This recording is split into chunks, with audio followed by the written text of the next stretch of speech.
कि पिछले चैप्टर्स में आप लोगों ने क्या पढ़ा है। अगर कोई चार्ज रेस्ट पर है तो ये चार्ज अपने आसपास हमेशा इलेक्ट्रिक फील्ड क्रिएट करेगा, राइट।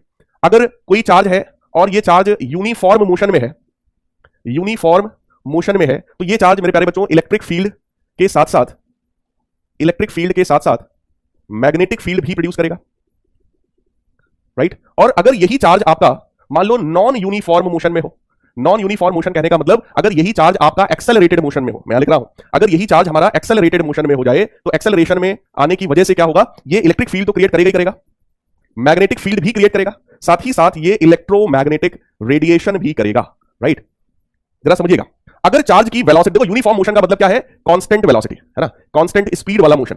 अगर चार्ज कांस्टेंट स्पीड से मूव कर रहा है, यूनिफॉर्म मोशन है, तो वो इलेक्ट्रिक फील्ड के साथ साथ मैग्नेटिक फील्ड भी प्रोड्यूस करेगा, राइट। अब मैग्नेटिक फील्ड का मतलब क्या है भैया, मैग्नेटिक फील्ड का मेरे प्यारे बच्चों मतलब ये हो गया कि अगर कोई एक करंट कैरिंग वायर है, अगर एक करंट कैरिंग वायर है, तो क्लास 10th में आप सभी लोगों ने पढ़ रखा है कि अगर एक वायर है जिसमें करंट फ्लो हो रहा है, तो इस वायर के आसपास वो मैग्नेटिक फील्ड क्रिएट हो जाती है, सभी को ये बात पता है ना, मैग्नेटिक फील्ड क्रिएट हो जाती है। यानी कि अगर चार्ज रेस्ट पर है बेटा तो वो सिर्फ इलेक्ट्रिक फील्ड क्रिएट करता है, लेकिन अगर कोई चार्ज हमारा मोशन में आ जाए, है ना, चाहे यूनिफॉर्म मोशन हो नॉन यूनिफॉर्म मोशन में हो, अगर वो चार्ज मोशन में आया यानी कि वो करंट डेवलप करेगा, और अगर वो करंट डेवलप करेगा तो किसी भी करंट कैरिंग वायर के आसपास भाई साहब कौन सा फील्ड होता है, that is magnetic field. Clear है, राइट। सो चार्ज यूनिफॉर्म मोशन में जब होता है तो इलेक्ट्रिक फील्ड मैग्नेटिक फील्ड दोनों प्रोड्यूस करता है, और जब यही चार्ज भाई साहब जब एक्सेलरेटेड मोशन में होता है तब हम लोग इलेक्ट्रिक फील्ड मैग्नेटिक फील्ड के साथ साथ इलेक्ट्रोमैग्नेटिक रेडिएशन ये भी करता है, राइट। चलिए भाई साहब, सो आगे बढ़ते हैं, थोड़ा सा और बात करते हैं हम लोग किसी भी कंडक्टर में आखिर करंट का मतलब क्या है। करंट को भाई साहब आई से डिनोट करते हैं, और करंट का सिंपल सा मतलब होता है rate of flow of charge, right. किसी भी कंडक्टर से कितना चार्ज फ्लो हो रहा है, so rate of flow of charge, है ना, that is known as electric current. So electric current I is equal to delta Q by delta T. क्या ये बात एकदम चकाचक समझ में आ रही है भाई साहब, जल्दी से बता दीजिए। कुछ लोग कह रहे हैं सर आप थोड़े बदले बदले से लग रहे हैं, भाई मैं कुछ नहीं बदला हूं, केवल चश्मा बदला है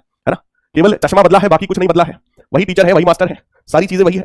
सो करंट जो है मेरे प्यारे बच्चों वो delta Q by delta T के बराबर होता है, यानी कि हम लोग लिख सकते हैं कि current is defined as rate of flow of charge. किसी भी कंडक्टर में अगर चार्ज फ्लो हो रहा है तो उसके फ्लो होने के रेट को ही हम लोग भाई साहब इलेक्ट्रिक करंट बोलते हैं। So current is equal to delta Q upon delta T, ठीक। अच्छा, एक फॉर्मूला मेरे प्यारे बच्चों हमारे पास और होता है, I is equal to d q by d t. एक फॉर्मूला है delta Q by delta t और एक है d q by d t. देखो इस d q by d t को हम लोग क्या बोलते हैं, this is instantaneous current.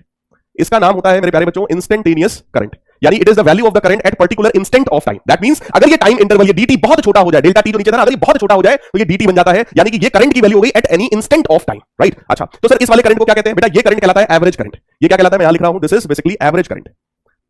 Average current, average current का मतलब हो गया total charge phloem divided by total time taken, right. So current के आपके पास दो फॉर्मूले हो गए, सबसे पहला है delta Q by delta T that is average current, और दूसरा है भाई साहब D q by d T that is instantaneous current. अगर मैं आप लोगों को थोड़ा सा और इसमें समझाऊं तो जरा ध्यान से देखो, अगर इसके यूनिट की बेटा बात किया जाए तो यूनिट इसका होने वाला है कूलम पर सेकंड। बहुत ही सिंपल चीजें भी मैं बता रहा हूं, कूलम पर सेकंड, और कूलम पर सेकंड को ही एम्पियर कहा जाता है, ये आप सभी लोग जानते होंगे, इसमें कोई नई बात नहीं है। And 1 ampere is simply equal to 1 coulomb per second, right. किसी भी कंडक्टर में एक सेकंड में अगर 1 कूलम चार्ज फ्लो कर गया, किसी भी कंडक्टर के थ्रू अगर 1 सेकंड में 1 कूलम चार्ज भाई साहब फ्लो कर गया, तो उसमें फ्लो होने वाला करंट कितना है हमारा, 1 ampere, right, 1 ampere, right. So current के बारे में हमें पता चल गया भाई, करंट किस ऑब्जेक्ट में फ्लो होगा, कंडक्टर्स में। Current will flow in conductors. सबसे बढ़िया करंट जो है वो किसमें फ्लो होता है भैया, कंडक्टर्स में फ्लो होता है, क्योंकि इनका अपना रेजिस्टेंस कम होता है ना। अब इन सब चीजों के बारे में बेटा हम लोग इन डेप्थ बात करने वाले हैं। आइए जरा थोड़ा सा, ये तो बेसिक चीजें थी, थोड़ा सा और डेप्थ में आते हैं। अगर हम लोग किसी भी कंडक्टर की बात करें, प्यारे बच्चों ध्यान से सुनना, एक एक कॉन्सेप्ट, इस पूरी कहानी को ध्यान से सुनिएगा, बहुत ही सिंपल सी चीज है। अगर कोई एक सिलेंड्रिकल कंडक्टर हम लोग मान लें जिसका क्रॉस सेक्शनल एरिया ए के बराबर है और इसका जो लेंथ है that is equal to L, है ना। अगर ये कंडक्टर है तो रूम टेम्परेचर पर इस कंडक्टर के अंदर बोलो ढेर सारे फ्री इलेक्ट्रॉन्स होंगे, है ना। रूम टेम्परेचर जनरली हम लोग कितना मानते हैं, 25 डिग्री सेल्सियस या फिर 27 डिग्री सेल्सियस, है ना, 25 डिग्री सेल्सियस लगभग हम लोग रूम टेम्परेचर मानते हैं। और रूम टेम्परेचर पर अगर हम लोग किसी भी कंडक्टर की बात करेंगे बेटा तो इस कंडक्टर के पास ढेर सारे फ्री इलेक्ट्रॉन्स होंगे, ढेर सारे फ्री इलेक्ट्रॉन्स होंगे, राइट, ढेर सारे फ्री इलेक्ट्रॉन्स होंगे। और ये सारे के सारे फ्री इलेक्ट्रॉन्स रैंडमली मूव कर रहे होंगे, कोई इधर जा रहा है तो कोई इधर जा रहा है, कोई ऊपर जा रहा है तो कोई नीचे जा रहा है, कोई लेफ्ट में जा रहा है भाई साहब तो कोई राइट में जा रहा है, कोई इधर साइड जा रहा है तो कोई इधर साइड जा रहा है। इस तरीके से ये सारे के सारे जो इलेक्ट्रॉन्स हैं वो रैंडम मोशन में थे, है ना, रैंडम मोशन में थे। मैं लिख रहा हूं रूम टेम्परेचर पर इलेक्ट्रॉन्स का जो मोशन था that was random motion, random motion of electrons. इन सभी इलेक्ट्रॉन्स का मोशन रैंडम था, कोई फिक्स पैटर्न नहीं था। जिस इलेक्ट्रॉन को जिधर जाना था भाई साहब वो उधर की तरफ अपना जा रहा था, राइट। अब आप कहोगे सर ये मोशन आखिर क्यों था, है ना। चलो मैं चैट ऑफ कर दे रहा हूं, सब लोग बस ध्यान से पहले सुन लो, फिर मैं आप लोगों को भी लिखने का मौका दूंगा। तो ये सारे के सारे इलेक्ट्रॉन्स रैंडमली इधर उधर बेटा मूव कर रहे थे। बात यही कि सर ये क्यों मूव कर रहे हैं, ये मूव कर रहे हैं अपने इस रूम टेम्परेचर की वजह से। देखो किसी भी सब्सटेंस में अगर कुछ भी टेम्परेचर है, कुछ भी अमाउंट ऑफ हीट है, तो उसके मॉलिक्यूल्स अपना जिगजैग रैंडम ब्राउनियन मोशन में बोलो रहते ही रहते हैं। इसका मतलब ये क्यों मूव कर रहे हैं, due to thermal motion. Due to thermal motion, thermal motion क्या है, ड्यू टू टेम्परेचर। थर्म का मतलब होता है हीट, तो उसकी अपनी हीट की वजह से, सब्सटेंस में जो हीट है, कंडक्टर में जो हीट है, उस हीट की वजह से इलेक्ट्रॉन्स का जो रैंडम फ्लो हो रहा है वो हमारा कहलाता है random motion of electron, right, that is due to thermal motion. अगर मैं आपसे कहूं कि बेटा इनिशियली एवरेज थर्मल वेलोसिटी कितनी है, तो आंसर है 0।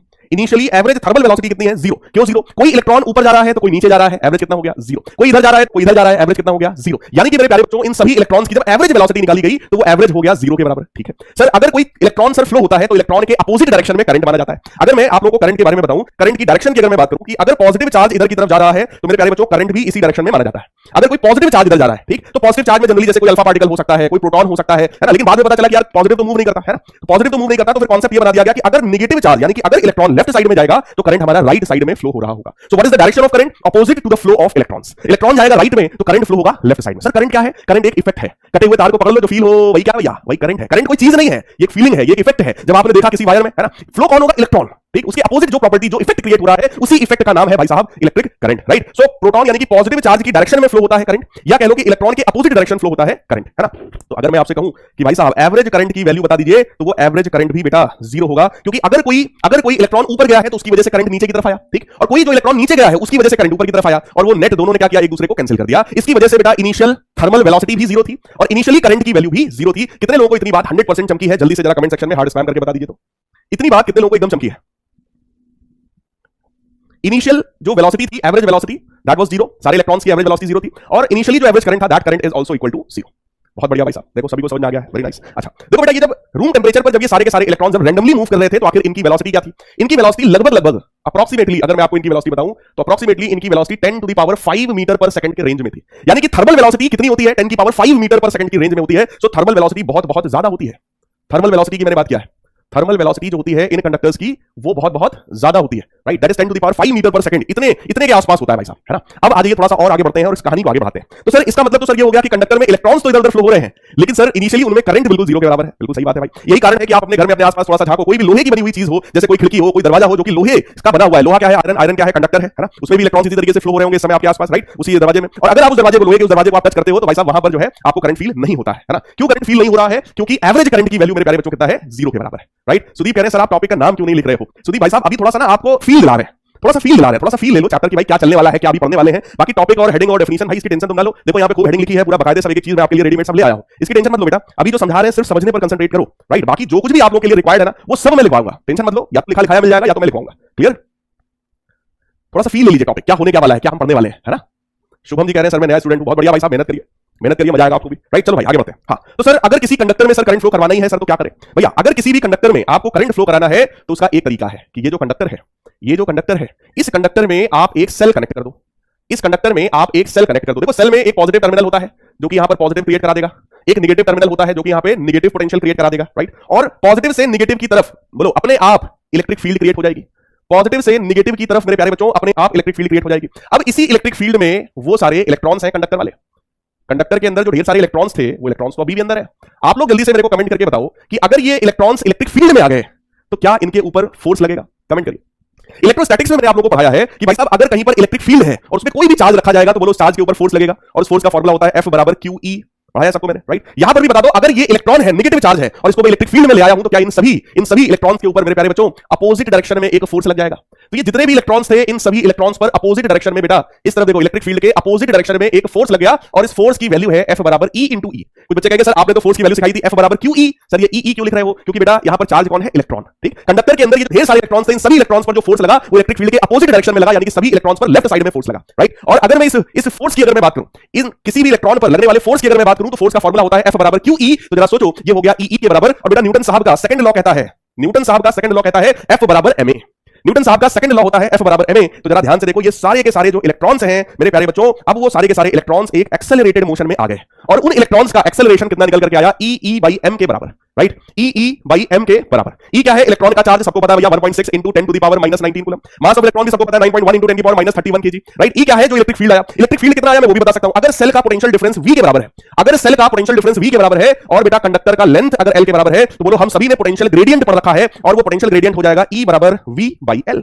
बोलो E बराबर V/L, ये भी हम सब लोग भाई साहब पढ़ चुके हैं। राइट, पूरी बात आई होप थोड़ा सा फील आपको आ रहा होगा, क्रिस्टल क्लियर चीजें आपको समझ में आ रही होंगी भाई साहब, है ना। थोड़ा सा फील आ जाए इसलिए पहले बता रहे हैं, बाकी तो फिर थ्योरी में आएंगे हम लोग, थ्योरी भी है, क्वेश्चंस भी हैं, सारी चीजें करेंगे, लेकिन जरा ध्यान से समझो। हाँ, अब एक भाई साहब आ गए, वो कह रहे हैं सर नेगेटिव साइन भी है, सर आप भूल गए क्या? भैया E बराबर माइनस का dV/dl होता है, वो dV क्या था? That was potential difference. और बेटा इधर पॉजिटिव पोटेंशियल है, नेगेटिव पोटेंशियल है, तो पोटेंशियल डिफरेंस ही तो V है, वही V तो पोटेंशियल डिफरेंस है जो कि ये भी लिखा हुआ है। अगर ये सेल जो है वो 10 वोल्ट का है तो इस और इस एंड के अक्रॉस जो पोटेंशियल डिफरेंस आएगा वो 10 वोल्ट का ही आएगा।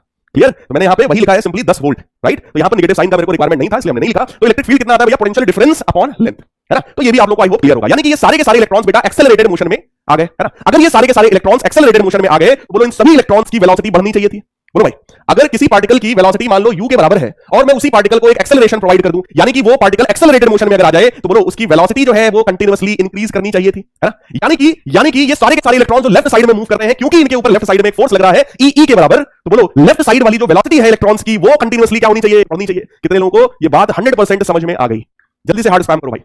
मैंने क्या बताया, मैं फिर से बता रहा हूं, जिनको नहीं समझ में आया वो लोग सुनेंगे, जिनको समझ में आया जल्दी से हार्ड स्पैम कर देंगे। मैंने ये बताया भैया कि कंडक्टर में नॉर्मली क्या होता है, ये सारे के सारे इलेक्ट्रॉन ज़िगज़ैग मोशन में होते हैं, ब्राउनियन रैंडम मोशन में होते हैं, जिसकी वजह से एवरेज वेलोसिटी जीरो है, इनिशियल जो एवरेज करंट है भाई साहब वो भी जीरो के बराबर है, ठीक? तो सर फिर करंट कैसे फ्लो कराएं? करंट फ्लो कराने के लिए मैंने आपको कहा कि इस कंडक्टर को बेटा एक सेल से कनेक्ट करो। सेल क्या करेगा? कांस्टेंट पोटेंशियल डिफरेंस क्रिएट करेगा, एक तरफ प्लस इंड्यूस करेगा, एक तरफ माइनस ले आएगा भैया, तो इलेक्ट्रिक फील्ड आ जाएगी और ये सारे के सारे इलेक्ट्रॉन अपोजिट डायरेक्शन में फ्लो करने लगेंगे। क्यों? क्योंकि इनके ऊपर एक फोर्स लगेगा और उस फोर्स की वैल्यू है QE, यानी ई के बराबर, और फोर्स ma के बराबर होता है, यानी कि ये सारे के सारे इलेक्ट्रॉन्स अब एक्सेलरेटेड मोशन में मूव कर रहे हैं। अगर ये सारे इलेक्ट्रॉन्स बेटा एक्सेलरेटेड मोशन में मूव कर रहे होंगे तो इन सभी इलेक्ट्रॉन्स की जो वेलोसिटी है वो लगातार बढ़नी चाहिए, राइट? वेलोसिटी लगातार बढ़नी चाहिए, लेकिन भाई साहब ऐसा हो नहीं पाता। क्यों नहीं हो पाता? क्योंकि जैसे ही इधर से इलेक्ट्रॉन जैसे ही लेफ्ट साइड में बढ़ता है वो धड़ से किसी दूसरे इलेक्ट्रॉन से भिड़ जाता है या किसी एटम से टकरा जाता है। मेरे प्यारे बच्चों, किसी कंडक्टर के अंदर केवल यही 12 इलेक्ट्रॉन थोड़ी ना है जो आपको दिख रहे हैं, केवल इतने थोड़ी ना है, लाखों करोड़ों की संख्या में बेटा यहां पर इलेक्ट्रॉन्स हैं और सारे के सारे इलेक्ट्रॉन्स लेफ्ट साइड में ही अगर जा रहे हैं तो भाई साहब बोलो इनमें कोलिजन होगा कि नहीं होगा? जैसे ही इलेक्ट्रॉन्स इधर की तरफ बढ़ना शुरू करते हैं, मैं आपको बताऊं, जैसे ही ये इलेक्ट्रॉन्स लगभग 5 × 10⁻⁴ मीटर की डिस्टेंस ट्रेवल करते हैं, अप्रॉक्सिमेटली बता रहा हूं, एग्जैक्ट नहीं, है ना? लगभग इतनी डिस्टेंस जैसे ही ये ट्रेवल करते हैं ये किसी दूसरे इलेक्ट्रॉन से टकरा जाते हैं या फिर किसी एटम से टकरा जाते हैं और जब भी कोलिजन होता है इनकी सारी एनर्जी लॉस हो गई। भाई जब भी कोई दो ऑब्जेक्ट्स कोलाइड करते हैं वहां पर हमेशा मेरे प्यारे बच्चों एनर्जी का लॉस होता है, तो इनकी जो एनर्जी है उनका लॉस हुआ, राइट? फाइनली इनकी जो वेलोसिटी है वो जीरो हो गई, यानी जैसे ये भागे थे, क्यों भागे थे? क्योंकि इनके ऊपर एक्सेलरेशन लग रहा था, है ना? इसी एक्सेलरेशन की वजह से ये भागे थे और जैसे ही थोड़ा सा भागे ये भिड़ गए, जैसे ही भिड़ गए इनकी वेलोसिटी फिर से क्या हो गई? जीरो हो गई, राइट? अब ये फिर से खड़े होकर के भागना शुरू करेंगे, क्यों? क्योंकि इनके ऊपर एक्सेलरेशन लगा हुआ है। ये एक्सेलरेशन क्या करता है? वेलोसिटी को कंटीन्यूअसली बढ़ाने का काम करता है ना? जैसे ही ये रुके, एक्सेलरेशन क्योंकि कंटीन्यूअसली लगा हुआ था तो ये फिर से भागे और जैसे ही ये भागे फिर से ये कोलाइड कर गए, राइट? सो इन इलेक्ट्रॉन्स की वेलोसिटी कंटीन्यूअसली बढ़नी चाहिए थी, बट ड्यू टू कोलिजन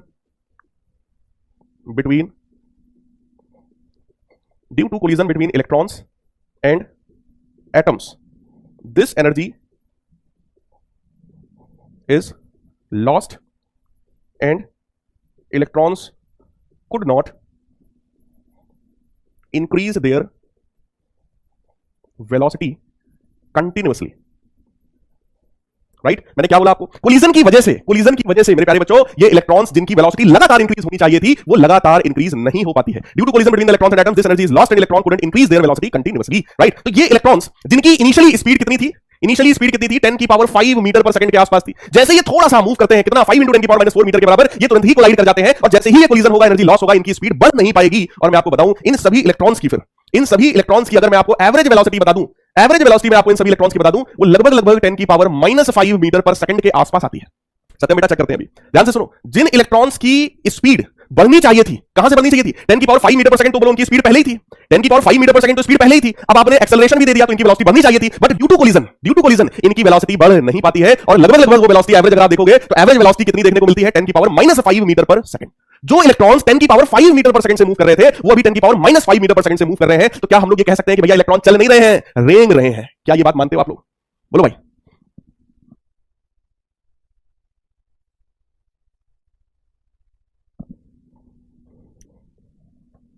जल्दी से बताइए। एक आशीष जी पूछ रहे हैं, कह रहे हैं कि सर ये सारे इलेक्ट्रॉन्स लेफ्ट में ही क्यों जा रहे हैं? बेटा इलेक्ट्रॉन नेगेटिव होता है, उसको पॉजिटिव दिखाई पड़ रहा है तो पॉजिटिव की तरफ भाग रहा है।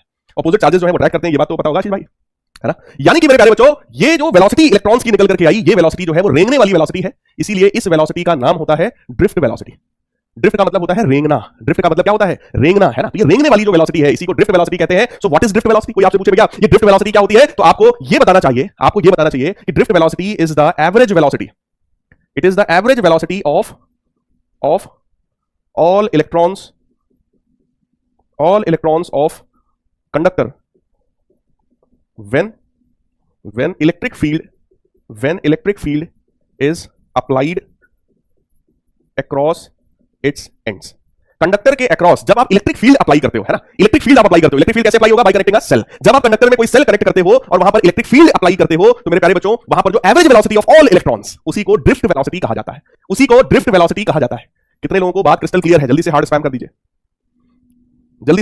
दीजिए, अगर बात क्रिस्टल क्लियर है तो एवरीवन। क्या उस गली में कहीं तेरा आना हुआ, जहां से जमाने को गुजरे जमाना हुआ। यस, सो ड्रिफ्ट वेलोसिटी क्या है भैया? ड्रिफ्ट वेलोसिटी उन सारे इलेक्ट्रॉन्स की एवरेज वेलोसिटी है ना। ड्रिफ्ट वेलोसिटी किसी एक इलेक्ट्रॉन की वेलोसिटी नहीं है मेरे प्यारे बच्चों। ड्रिफ्ट वेलोसिटी किसी एक इलेक्ट्रॉन की वेलोसिटी नहीं है। ड्रिफ्ट वेलोसिटी एवरेज वेलोसिटी है, वो भी सारे इलेक्ट्रॉन्स की। राइट, क्लियर है भाई साहब, है ना। चलिए, सो इसकी वजह से ये जो इलेक्ट्रॉन्स हैं, या फिर मैं कहूं कि ये जो ग्रुप ऑफ इलेक्ट्रॉन्स हैं, ये जो ग्रुप ऑफ इलेक्ट्रॉन्स हैं, है ना, इस तरीके से ये जो ग्रुप ऑफ इलेक्ट्रॉन्स हैं, ये पूरा का पूरा ग्रुप ऑफ इलेक्ट्रॉन हमको लेफ्ट साइड में एकदम रेंगता हुआ दिखाई पड़ेगा। और वो स्पीड उन सभी इलेक्ट्रॉन्स की, वो जो एवरेज स्पीड निकल करके आएगी, उसको हम लोग क्या बोलेंगे? ड्रिफ्ट स्पीड, है ना। Drift speed. और ड्रिफ्ट स्पीड जरा ध्यान से सब लोग सुनना भैया, ड्रिफ्ट स्पीड किसकी है? सारे इलेक्ट्रॉन्स की। इसीलिए इनको कहा जाता है इलेक्ट्रॉन क्लाउड, या फिर इनको कहा जाता है इलेक्ट्रॉन गैस। सो जो कंडक्टर के अंदर जो ढेर सारे इलेक्ट्रॉन्स होते हैं, राइट, बहुत धीरे धीरे ये रेंगते हुए दिखाई पड़ते हैं, उस कलेक्शन ऑफ चार्ज को क्या बोलते हैं? इलेक्ट्रॉन क्लाउड, या फिर उसको हम लोग क्या बोलते हैं भाई साहब? Electron gas. कितने लोगों को बात चकाचक समझ में आ गई है ना? राइट है क्या? चलिए, सो जल्दी से थोड़ी सी बात कर लेते हैं भैया, थ्योरी थोड़ा सा दिखा देते हैं आप लोगों को। करंट जो होता है